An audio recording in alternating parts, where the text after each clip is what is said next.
Good morning everyone, so we're looking at another Invicta Pro Diver watch. I've just turned the LED light off because I just recorded a Invicta Pro Diver with it on. Just going to see how the lighting comes out for this one without the light on initially.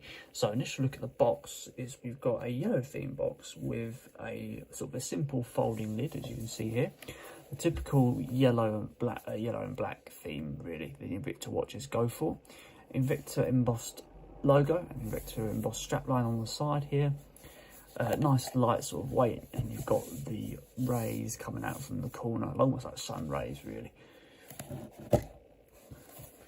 So inside, that yellow theme carries on.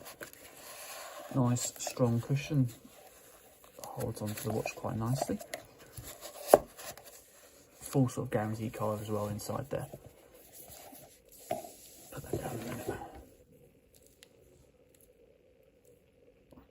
So here we go guys, this is the Invicta Pro Diver 8932 I believe.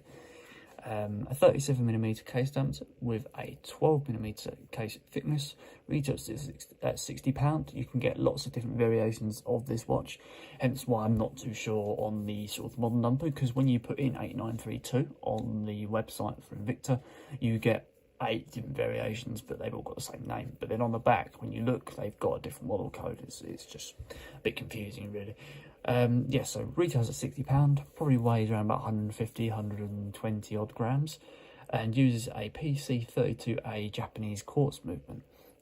So let's take this little bit of plastic off so we can have a little look in a bit more detail. I'll give you a little look round of the watch with the LED light off, and then I'll turn it on so you can have a look under both lights.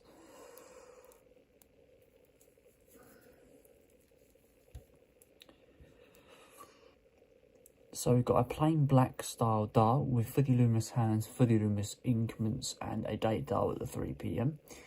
You get 20 bar water resistance with this watch, mineral crystal going over the top of the watch, so it's just a box standard glass. I was going to say extra scratch proof, but it's not really.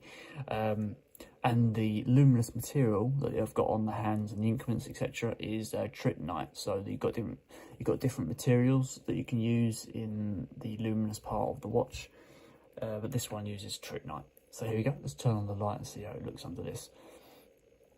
Those luminous increments give off like a beige look, which means they often use an older-fashioned style luminous material.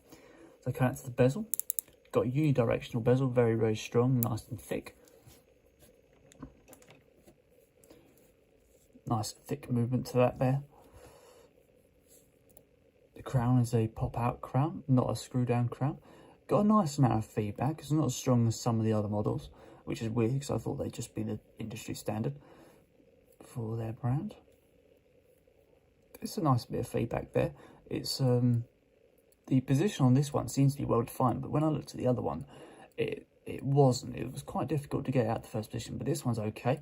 You've also got a decent amount of feedback, but the date dial does seem to move quite quickly relative to how much you move the hands. So it's a bit of a strange one. But no, other than that, it's a good amount of feedback, and it's got a good push down as well. We've even got a bit of crown protection around it here as well.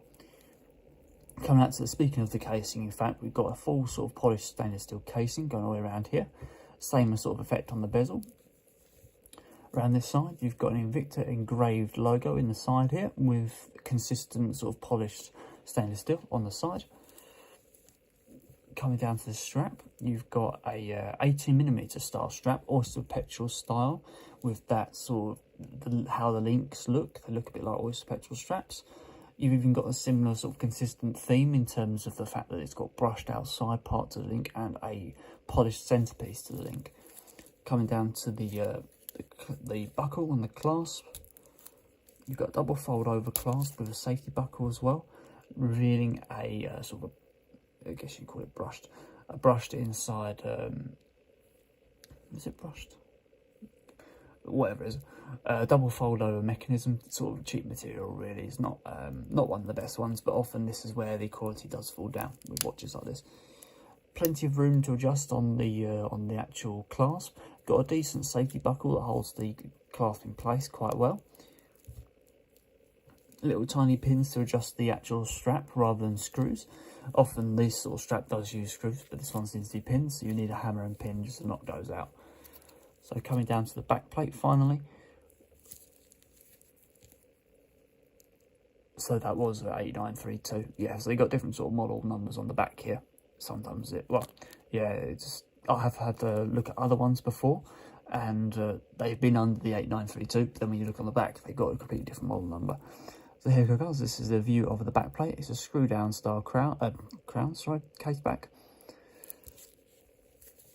Just try and get this on my wrist. That's just a little bit too tight. Can't get it over my hand. There we go, guys. That is the Invicta Pro Diver 8932.